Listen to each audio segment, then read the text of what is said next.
E aí, o Lula vai ser preso ou não vai?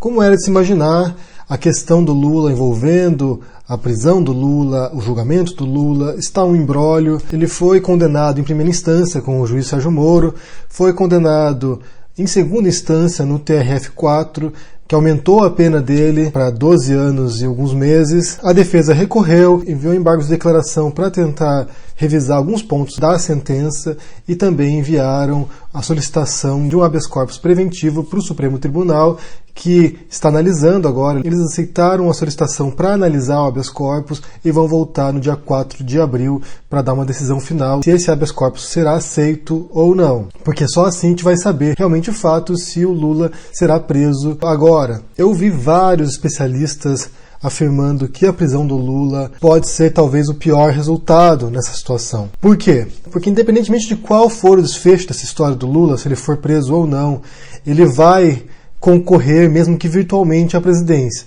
sendo candidato de fato, se ele não for preso e o TSE autorizar a candidatura dele, sendo informalmente apoiando um candidato simbolicamente. No caso da prisão dele, se ele realmente for preso, isso vai reforçar um discurso que tem sido defendido pelo PT, que tem sido defendido pela esquerda, de que houve um golpe de fato, que foi o golpe que levou ao impeachment da Dilma, e que tem sido acentuado ao longo desses meses e que culminaria com a prisão do Lula. Então, nessa narrativa, nesse discurso, o Lula seria um preso político, seria um golpe contra a democracia, ele se tornaria um símbolo como Nelson Mandela, por exemplo. Em certos sentidos, isso aumentaria o poder do Lula para convencer a população, para convencer as suas bases de que ele está sendo perseguido, de que realmente não há provas contra ele e que ele está sendo vítima do sistema. Não dá para negligenciar o poder que o Lula tem para mover as bases e para pôr um sucessor no lugar dele.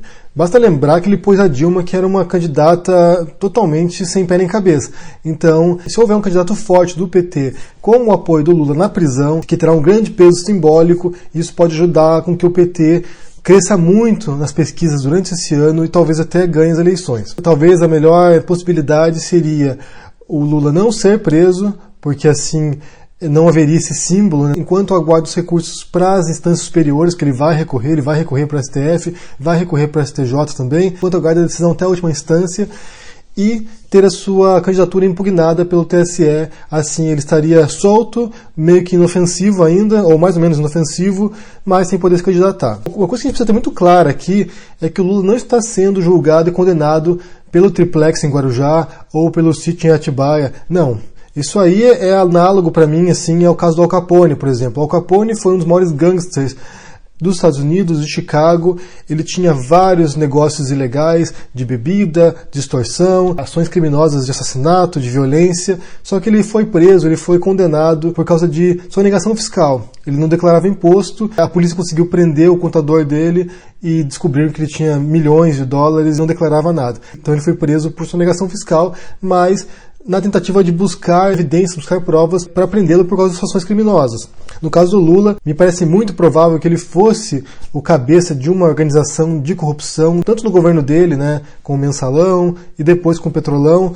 Então, me parece evidente que ele era o cabeça dessa organização e controlava todo esse esquema de corrupção. Só que ao longo do governo dele e da Dilma, ele foi blindado. Esse era um termo que se usava muito na época, que blindaram o Lula. Então caíram várias personalidades próximas a ele, como José Dirceu, como o Genuíno, como o Palocci, mas ele foi sendo protegido. O que eles conseguiram encontrar, o que eles conseguiram descobrir para incriminá-lo foi o apartamento, o triplex e também o sítio. Então eles não conseguiram evidência sobre a participação dele nesse escândalo, nesse mega escândalo de corrupção, nesse super esquema de desvio de dinheiro público, de lavagem de dinheiro, de compra de parlamentares. Então eles não conseguiram evidências disso, mas conseguiram evidências de algo circunstancial e que serviu para poder condená-lo.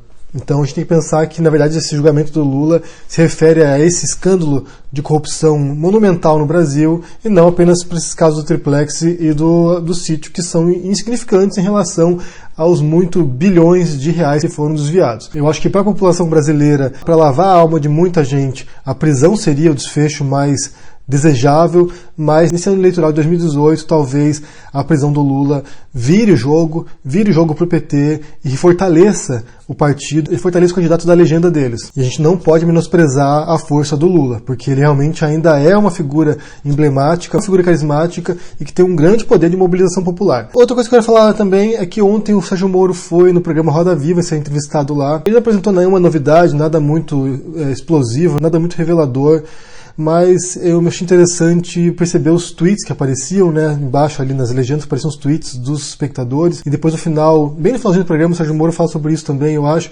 sobre a questão de idolatrar as pessoas, né, de idolatrar alguns representantes públicos, alguns políticos, alguns juízes, que é o caso do Sérgio Moro também, né, ele tem sido idolatrado, ele tem sido considerado como um modelo heróico de quem luta contra a corrupção, e esse é um grande equívoco no Brasil, essa espera por um salvador da pátria, essa espera por um messias, alguém que vá transformar a política brasileira do dia para a noite. Eu acho que a entrevista com o Moro foi muito lúcida, porque ele realmente reforçou isso em vários momentos, de que a democracia, de que o judiciário, de que o sistema parlamentar, o executivo, ele é construído gradualmente, então é preciso pequenas medidas que vão transformando o esquema no final, então é preciso pequenas lutas cotidianas, que não é algo do dia para a noite, não é algo que vai se transformar só porque um presidente não corrupto assumiu o poder, ou supostamente não corrupto assumiu o poder. Então, para mim, isso foi um pedido de cautela que o Sérgio Moro faz para as pessoas, para não idolatrarem ninguém, para não idealizarem nenhum candidato, nenhum político, ninguém nesse sistema público, porque são todos pequenas peças nesse jogo aí que podem mudando as coisas devagarzinho, sem grandes reviravoltas. Essa é uma advertência para quem está idolatrando, para quem está babando o ovo para certos pré-candidatos ou para certos candidatos, porque essas pessoas não têm o poder de mudar o Brasil. Na verdade, quem tem que mudar o Brasil aí são vocês, os cidadãos, né, no dia a dia, não apenas no dia de votar lá e de apertar os botãozinhos na hora de votar. Você tem que fazer cotidianamente isso, não são os políticos. Os políticos só representam você. É você que precisa fazer também a mudança acontecer. Enfim, eu quero saber o que vocês pensam sobre essa questão do Lula aí, se ele vai ser preso, se ele não vai ser preso, se será uma boa coisa para o Brasil, para esse ano eleitoral de 2018, a prisão dele ou não. Se vocês concordam com esses analistas que apresentam essa possibilidade de que o Lula preso se torne muito mais perigoso simbolicamente do que ele solto, deixe no comentário aqui embaixo. Também quero saber se você viu a entrevista com o Sérgio Moro ontem no Roda Viva, o que você achou da entrevista, o que você destacaria do que ele disse lá. Deixe o joinha nesse vídeo, assine o canal e a gente se vê por aí. Abraço e até mais. Tchau!